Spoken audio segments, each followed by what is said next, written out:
అందరికీ నమస్కారం. ఒక జనసేన కార్యకర్తగా కాదు, ఒక ప్రభుత్వానికి సంబంధించిన ఎమ్మెల్సీగా కాదు, లేకపోతే ఒక కుటుంబానికి సంబంధించినటువంటి వ్యక్తిగా కాదు, ఒక సినిమా మనిషిగా కాదు, ఒక మామూలు హ్యూమన్ బీయింగ్గా నేను ఈ మాట మాట్లాడుతున్నాను.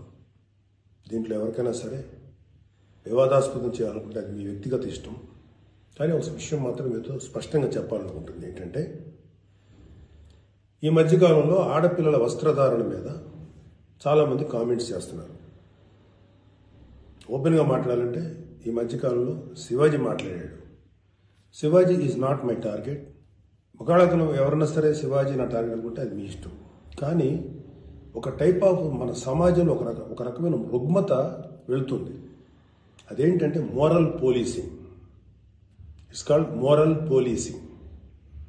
ఎంత మిత్తులో బతుకుతున్నారంటే సామాన్య జనం చాలామంది ఈ మేల్ చావనిస్టిక్ సొసైటీ, మగ అహంకారంతో ఉన్నటువంటి మన సమాజం, ఆడపిల్ల ఎలా ఉండాలి, ఆడపిల్ల వస్త్రధారణ ఎలా ఉండాలి, ఆడపిల్లలు ఎలా మాట్లాడాలి, ఆడపిల్లలు ఏం మాట్లాడాలి, ఏమి మాట్లాడకూడదు, దీని మీద ప్రతి ఒక్కడు, అతను పండితుడు కానించి పామరుడు దాకా ప్రతి ఒక్కడు ఆడపిల్ల ఎలా ఉండాలో మాట్లాడతారు.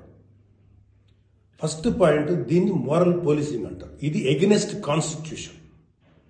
ఒక ఆడపిల్ల ఇలాంటి వస్త్రధారణ చేసుకోకూడదు, ఒక ఆడపిల్ల ఇలాంటి వస్త్రధారణ చేసుకోవాలి అని చెప్పడానికి మీకేం హక్కు ఉంది?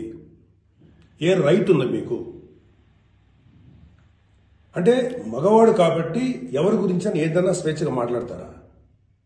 దురదృష్టం ఏంటంటే ఇలా మాట్లాడే మగవాళ్ళకు కూడా ఆడవాళ్ళ నుంచి ఒక రకమైన మద్దతు లభిస్తుంది. మనస్ఫూర్తిగా చెప్తున్నాను, ఖచ్చితంగా వాళ్ళ మనసు నుంచి వచ్చింది కాదు. అందరి యాక్సెప్టెన్స్, భర్త ఏమనుకుంటాడో, ఆ చుట్టుపక్కల మగవాళ్ళు ఏమనుకుంటారో, ఇంకొక వ్యక్తులు ఏమనుకుంటారనే మాట్లాడే ఆడవాళ్ళే తప్ప ఇన్నర్గా ప్రతి ఆడబిడ్డకి ఒక సెల్ఫ్ రెస్పెక్ట్ ఉంటుంది. ఎలాగో ఒక ఆడపిల్ల డ్రెస్ ఇలా ఉండాలని మనం అడుగుతాం, ఎలాగో ఒక ఆడపిల్ల ఈ డ్రెస్ వేసుకోవాలని చెప్తాం. ప్రపంచంలో ఫ్యాషన్ అనేక రకాలుగా మారుతుంటుంది. అది ఎలాగైనా ఉండొచ్చు. దయచేసి మన చెల్లెలు, మన తల్లి, మన చెల్లెలు అందరూ మనవాళ్లే, మన బిడ్డలే.